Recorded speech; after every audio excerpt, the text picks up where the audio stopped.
Hello बच्चों। आज की जो हमारी वीडियो है उसमें मैं पीरियोडिक टेबल के बारे में बताऊंगा कि पीरियोडिक टेबल को हम कैसे लर्न करेंगे, पीरियोडिक टेबल की प्रॉपर्टीज क्या क्या होती है। तो अगर वीडियो अच्छी लगे तो इसको लाइक शेयर और सब्सक्राइब करना ना भूलो। तो वीडियो शुरू करते हैं। देखो, पीरियोडिक टेबल में जितने भी एलिमेंट्स हैं यानी कि 118 एलिमेंट्स हैं, ठीक है। उनको हमने एटॉमिक नंबर के बेसिस पे अरेंज किया हुआ है और केमिकल प्रॉपर्टीज के बेसिस पे भी अरेंज किया गया है उसमें। यानी कि अब देखो, एलिमेंट टोटल 118 है। तो पीरियड की बात करते हैं तो पीरियड कितने होते हैं? देखो, 7 पीरियड्स होता है। जो हॉरिजॉन्टल कॉलम्स होता है ना, उसको हम पीरियड्स कहते हैं। और टोटल 18 ग्रुप्स है। यानी कि कॉलम जो बना हुआ है ना, वर्टिकल कॉलम, वो टोटल 18 ग्रुप्स है। 1 2 3 2 12 फिर 13 to 18। ठीक है। यानी कि जो पीरियड्स है वो रो, कॉलम, ग्रुप। ठीक है। अब देखो, पीरियड्स याद करने का तरीका है। टोटल देखो 7 पीरियड्स है। तो फर्स्ट पीरियड में देखो लिखा हुआ है यहाँ पे 2 एलिमेंट्स है, सेकंड में 8 है, थर्ड में 8 है, फोर्थ में 18, फाइव में 18, सिक्स में 32, सेवन में भी 32। यानी कहने का मतलब है 2 8 8 18 18 32 32 इस तरीके से हम लर्न करेंगे। यानी कि फर्स्ट पीरियड यानी कि जो हॉरिजॉन्टल कॉलम है ना, फर्स्ट पीरियड में 2 एलिमेंट, फिर 8 8 18 18 32 32। ठीक है।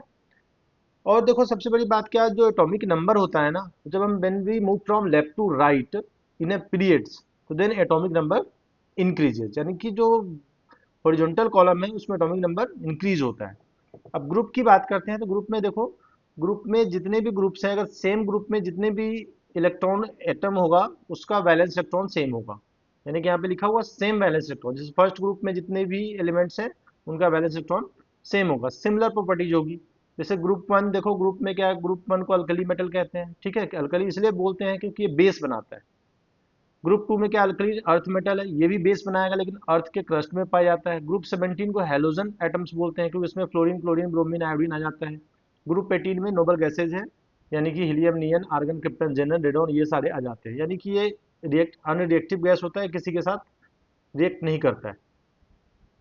अब देखो, जो हमारा टेबल है ना, उसको 3 कॉलम में डिवाइड किया गया है, metal, non metal and metalloids. तो देखो, लेफ्ट साइड में सारे के सारे क्या है, मेटल्स है। नॉन मेटल्स राइट साइड में। ठीक है। मेटलॉइड्स हो गया बोरॉन, सिलिकॉन और जर्मेनियम। ठीक है ना। यानी कि इस तरीके से इसको डिवाइड किया गया है। ब्लॉक देखो, S block elements, P block, D block और एफ ब्लॉक, 4 ब्लॉक्स में पूरा के पूरे टेबल को डिवाइड किया गया। एस ब्लॉक यानी ग्रुप नंबर 1 और ग्रुप नंबर 2 को एस ब्लॉक बोलते हैं। पी ब्लॉक यानी कि group number 13 to group number 18, यानी कि बोरॉन से स्टार्ट होता है और नोबल गैस में खत्म होता है। डी ब्लॉक एलिमेंट जिसमें ग्रुप नंबर 3 से लेकर ग्रुप नंबर 12 तक आता है। एफ ब्लॉक यानी कि जो अलग एक ग्रुप है जो नीचे दिया हुआ है बॉटम में, लैंथानाइट्स एंड एक्टिनाइट सीरीज, यानी कि 2 सीरीज हैं यहाँ पे। तो यानी कि 4 ग्रुप में बांटा गया, S block, P block, D block, F block. ठीक है। अब हम लोग पीरियोडिक ट्रेंड्स के बारे में देखते हैं। देखो, जब हम अक्रॉस द पीरियड्स की तरफ मूव करते हैं, लेफ्ट टू राइट करते हैं, तो देखो यहाँ पे क्या होगा, एटॉमिक नंबर इंक्रीजेज होता है। When we move from left to right, atomic number increases. Ionisation energy वो भी इंक्रीज होती है जब लेफ्ट टू राइट हम मूव करते हैं, तो एनोएसन एनर्जी भी रिलीज होती है।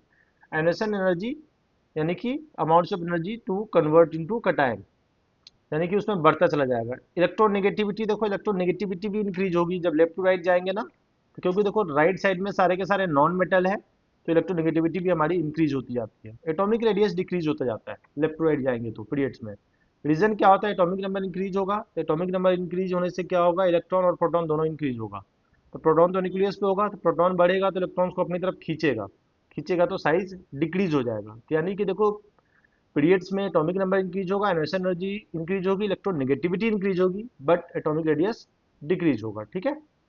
इसको हम लोग को याद करने का जो मेमोरी ट्रिक है, देखो, लेफ्ट में मेटल, मिडिल में ट्रांजिशन एलिमेंट यानी कि group number 3 to group number 12, और राइट में non metal, last group noble gases. है ना। रिमेंबर कैसे, देखो, एस पहले एस ब्लॉक आएगा, बीच में डी आएगा, फिर पी है, सबसे लास्ट में एफ है। ठीक है।